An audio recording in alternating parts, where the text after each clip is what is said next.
vull dir, ha sigut una segona part. Rafa havia dit que no estava FAPA. Tinc que dir que en moltes de les xerrades que anem donant, FAPA ha estat present, tant a través inclús de la presidència de la Confederació Guadalajara, on estan enquadrats, i per tant podem dir que la nostra postura que presentarem així està compartida també per FAPA, està compartida per la Confederació Guadalajara, està compartida majoritàriament per tots aquells que representen els pares de l'alumnat. De fet, aquesta convocatòria de vaga té una característica que és per a mi molt important, i és que els pares també la secunden i per tant això alguna cosa vol dir. Quan el professorat, que té uns interessos professionals, però també quan els pares, que estan més afectats que ningú per una vaga, diuen que sí a aquesta vaga i que cal estar ahí, també i se planten també i volen estar... És que alguna cosa passa. Alguna cosa important està passant així, per a que, ja ho sabeu tots vosaltres, que normalment les vagues no són massa benvingudes pels pares, perquè hem de reconèixer que causen problemes, és veritat, però en aquest cas van tots a una, sindicats, els professors, els pares i lògicament l'alumnat, sobretot de secundària, que també està parlant a favor de les vagues. Bé, jo per començar i reitere que poden en qualsevol moment, inclús sense alçar la mà i sense res per part meva, simplement intervindre o calle i escoltem i fem esta xerrada en una doble direcció que pense que després de l'exposició està prou clar els inicis. Jo marcaré, tinc que dir que vam presentar com a portaveu d'Educació del grup Compromís en les Corts Valencianes, la Xina, però he de dir que soc mestre, fa 36 anys que estic en la docència, he començat com a mestre, estic destinat en un centre de secundària, en un institut, porto molts anys en política però no me deixa la docència directa fins a entrar a les Corts, per tant porto ara 4 anys més un i pico, 2 anys, 6 anys, i tota la resta he volgut estar, i ho ha sigut possible, compartir el que és la docència amb l'activitat política, per el qual també per a mi l'activitat política no és la meva professió, la meva professió és la docència, encara que en aquests darrers anys no l'estiga duent a terme de manera activa, i m'enorgulleix que soc un dels pocs diputats que tot el món sap el meu ofici. En tot el que pugui significar aquesta paraula, no només per la part d'educació. Bé, aleshores jo presento la llei com la llei de les grans mentides, perquè que no diu ni una sola veritat. Comencem pel nom. Imma ha començat a dir-ho, però analitzem el nom. Llei orgànica per a la millora de la qualitat educativa. No és una llei orgànica. Perquè una llei orgànica és fer una llei. És una proposició de llei, sí, perquè modifica una llei. Està modificant la llei existent. Per tant, ja marca una cosa. Marca un interès determinat, no? No han tingut suficient interès com per a plasmar clarament què volen construir. Per tant, ni és llei orgànica ni millora la qualitat educativa. Indubtablement que això ho veurem allà. Aquesta és la primera. Jo afirme, no és una llei d'educació, a més. I no ho dic en to pejoratiu, no. És molt més que una llei d'educació. És una llei que comença a configurar una societat diferent de la que tenim.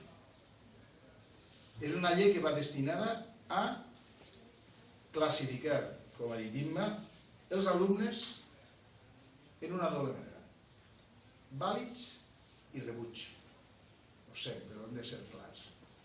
I jo ho diré en altres paraules, però és que no fa falta una nova llei. No fa falta una nova llei.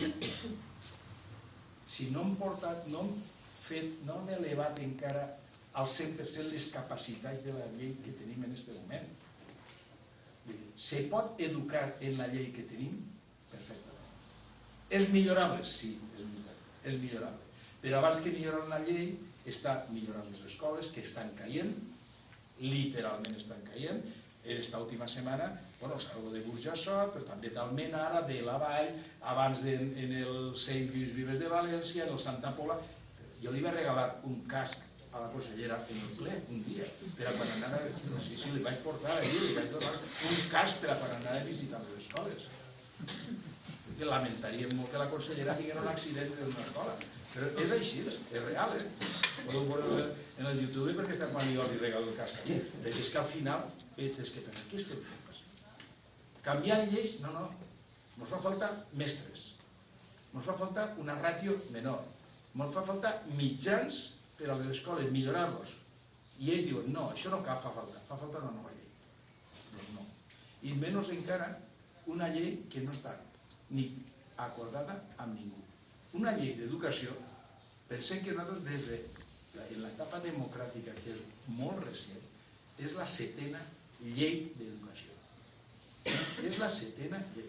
Jo quan vaig començar en l'escola, quan vaig començar jo de mestre, tenia la llei Palasí i vam ensenyar en la llei Palasí. El problema no era la llei. Després de les modificacions, el més substanciós que hem tingut és l'ampliació de l'edat d'educació obligatòria i després la configuració. Però podem educar, podem seguir ensenyant? Sí. Moltes vegades s'utilitzen lleis per a no fer el que s'ha de fer. Ja estem treballant en educació, fem una nova llei. No. A l'educació no li fa falta una nova llei. I si fa falta alguna vegada una nova llei, farà falta una llei que es duri en el temps i que estigui consensuada primera entre tots. Que baixarem els nivells d'exigència a tots per a fer una llei marc, perfecta, i després ja farem les modificacions que sigui, però aquesta llei marc, per tant, això és la primera. No em fa falta una nova llei, però segona, la que menys fa falta és aquesta. Suposa que sí tindrem persones que són professionals de la docència. Jo dic perquè vaig a llegir-los en la introducció dos línies. Diu lo següent: todos los alumnos tienen un sueño. Todas las personas jóvenes tienen talento. Nuestras personas y sus talentos son lo más valioso que tenemos como país. Casi que tornaré, no sé, de emoción. Todas las personas tienen un sueño. Todos los jóvenes tienen talento. Los que no son jóvenes no cuentan. No és broma. Porta una orientació molt determinada i a vegades el subconscient se retrata ahí. Los que no son jóvenes no son la força de treball del futur i per tant ahí nos canviarem. I porta textos que diuen ben clarament que parle d'adaptar-los a les noves condicions de treball. Curiosament, la llei d'educació parla de que tenim que preparar la gent perquè s'adapten a les noves condicions de treball. Vol dir, a cobrar 400 euros al mes i treballar 8 hores diàries, 40 hores i no tenir que ser. I sempre. Però no és només això. Si hi ha docents que ho han dit, què vol dir parlar del talent? He dit que l'escola va 50 anys darrere, però parlar del talent, si ara sí coneixeran el que és, per exemple, el que s'hauria de fer, perquè clar, així hi ha una filosofia determinada. El que no trobem són les orientacions pedagògiques de cap tipus. I una llei té que marcar d'alguna manera. Quan parlen del talent per a mi és una cosa que o se té o no se té. No parlen de capacitat, no parlen, per exemple, de les intel·ligències múltiples, la teoria de les intel·ligències múltiples de Howard Gardner, que és el que està definit avui en el món de l'educació, per a on se té que anar. Vull dir, els alumnes no tenen intel·ligència o no, no són llestos o tontos. Els alumnes tenen capacitats, tenen intel·ligències diferents, tenen una intel·ligència, poden dir, i cadascú té unes capacitats o una intel·ligència que l'orienta a un costat. Uns són matemàtics, la intel·ligència lògica matemàtica. Els altres poden ser el que és la intel·ligència sinestèsica del moviment, la interpersonal i intrapersonal. Al final ens fa plantejar quin és l'objectiu de l'educació. Si ens parla d'això, del talent, el que en té, segueix, i el que no en té, a la basura. Ho sé molt, però aquesta llei està marcant així. No podem anar a aquestes tonteries del talent, perquè això està superat. Avui tenim que saber medir, però no superat avui. És que quan jo estudiava, quan jo dic que porto 36 anys de docència, quan jo estudiava ja vam parlar no de les intel·ligències múltiples, sinó dels factors d'intel·ligència, que ha sigut la base de la qual s'elabora després la teoria de les intel·ligències múltiples. Ja no era allò d'un o és intel·ligent o no ho és, sinó ja hi ha diversos factors. Al final ja això ha avançat en el treball, no són factors, són capacitats distintes, intel·ligències diferents que un pot tindre. Bé, però si tenim el primer problema, perquè aquesta llei no contempla res d'això. No és que ho diu ahir, no, és que després ve que no contempla res. Perquè quan parla de les avaluacions, ja classifica, com ha dit Imma, en 3 tipus d'assignatures, unes les importants, matemàtiques, ciències naturals, la llengua espanyola, i això sí, i això són les importants. Després, grup B, les tropicals, les específiques, serien el grup B, i això són ja l'artística, això que això se'n dona una que elegeixen una o més, però com a mínim una. I al final, les primeres el més del 50% del temps, les segones seria menys del 50% i el rebuig, on està la llengua cooficial que diuen ara, o sigui el valencià, la llengua i literatura valenciana estaria ahí o estarien altres segons les capacitats del centre. Per això ara se canvia, serien de lliure configuració autonòmica. Bé, i al final, a parlar de les avaluacions que s'avaluen. Curiosament, continguts de matemàtiques, resolució de problemes i de llengua. O sigui, d'alguna manera tornem com dia a l'escola franquista que és sumar, restar, multiplicar, dividir problemes, llegir i escriure. I el demés no pot.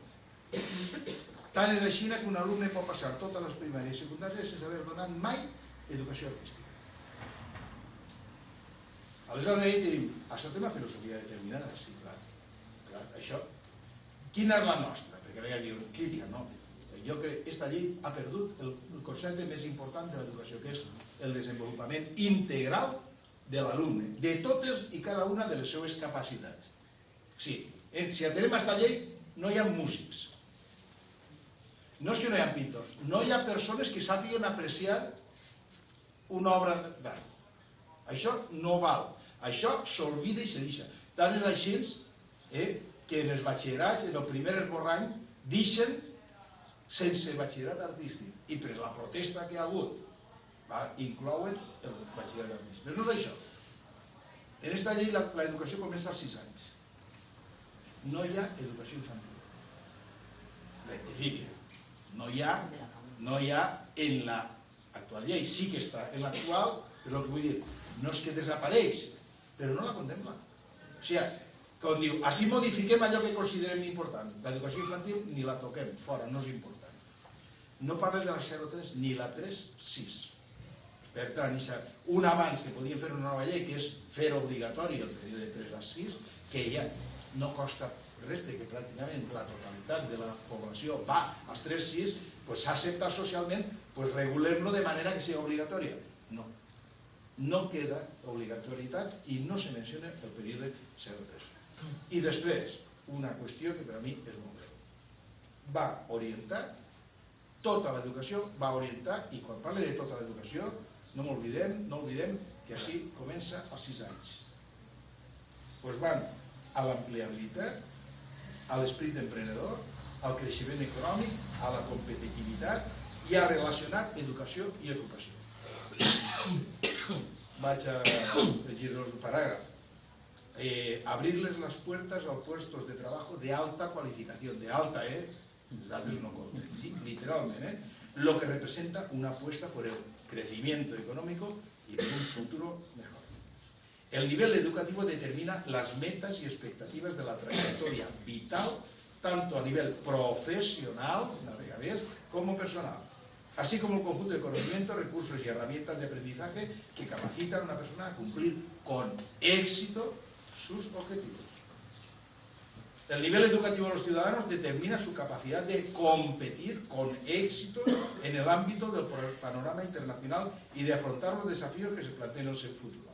Los principales objetivos que persigue la reforma son reducir la tasa de abandono temprano de la educación, mejorar los resultados educativos de acuerdo con criterios internacionales, tanto en la tasa comparativa de alumnos excelentes, es que las palabras son como la de titulados de educación secundaria obligatoria, y mejorar la empleabilidad y estimular el espíritu emprendedor de los estudiantes, als 6 anys. Bé, hi ha un model que segueix així. En l'edat de la competitivitat a partir del primer moment, perquè això les coses ja m'ho han contestat. El model asiàtic, el model de Corea del Sud. És veritat, Corea del Sud té els millors resultats pràcticament de tot el món. Però curiosament ningú diu que és el que era l'índex de suïcidis més important dins de l'etapa educativa. I això no ho diu. Preguntem als pares si vol posar en perill la vida del seu fill, precisament per ser el més llest, el que més treballa, el que més això.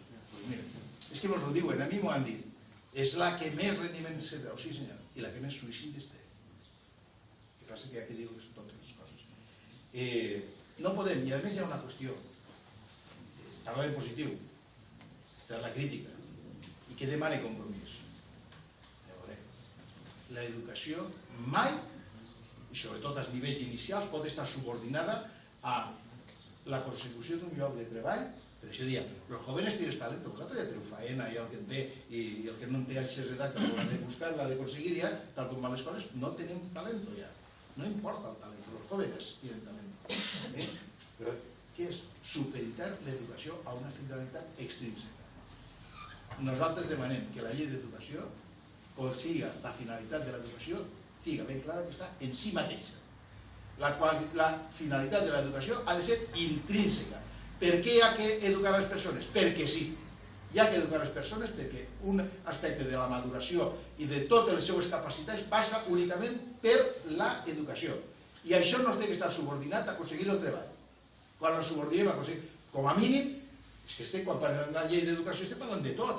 Això no vol dir que en etapes superiors, quan una ja té una orientació professional, lògicament ahir sí que té pes, però com tenim que dir la llei d'educació, que l'educació està subordinada a la consecució d'un tipus de treball determinat. Un treball de qualitat, diria jo. I és de més que, és que tots tenen que ser investigadors. És que no hi ha que replegar-les deixalles tots els dies, o què? I no és tan digne aquest treball que pugui ser un altre, per a aquesta llei no. Per a aquesta llei, no.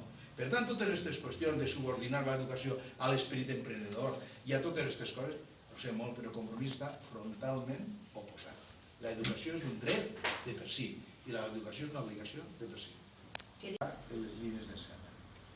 Ella no ho reconeix perquè diu que hi ha un programa plurilingüe en valencià i un programa plurilingüe en castellà, però això, si s'aporta a la pràctica tal com està definit, és acabar perquè ja no existeix un programa d'immersió lingüística, per exemple, desapareix totalment, que és molt ruïn, sabeu, per als valencians, no?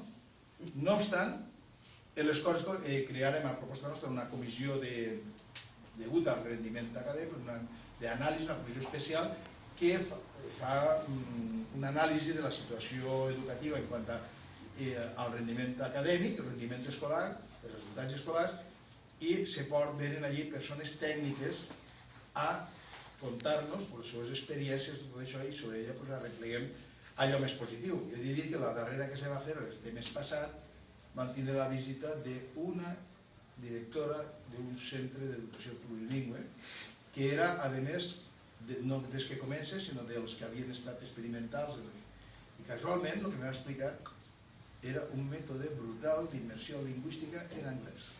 Perquè els alumnes d'infantil comencen a aprendre a llegir i a escriure únicament en anglès. Únicament en anglès. O sigui, la immersió lingüística per aprendre una llengua forània sabeu que és un mètode positiu. La immersió lingüística per a que tots els que venen de fora puguen aprendre la llengua que troben al carrer és un mètode negatiu. A mi, perdoneu, no sé els docents que podeu així, podem parlar al respecte, em pareix una solemne barbaritat, que no té nom, que vinguin així i aprenguen únicament, però únicament ho va ressaltar, a llegir i escriure en anglès, ni en valencià ni en castellà. Diu que això ja l'ha d'aprendre de per si. Fa 4 dies que era molt important, que se feien massa faltes d'ortografia en castellà, per això no tenia que aprendre en valencià. Però si aprenen en anglès, les faltes d'ortografia en castellà ja no compten. Ja no compten. Estem destruint l'educació.